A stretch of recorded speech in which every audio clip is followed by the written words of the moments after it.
If you want to find this angle, throw your torpedo level on your rafter square. Put the pivot against the railing.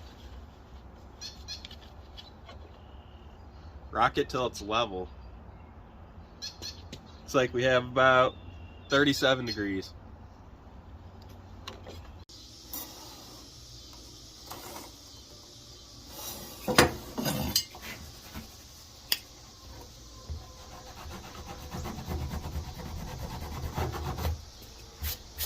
If you're trying to measure from the inside edge of a board, line it up with your saw right here, just like this.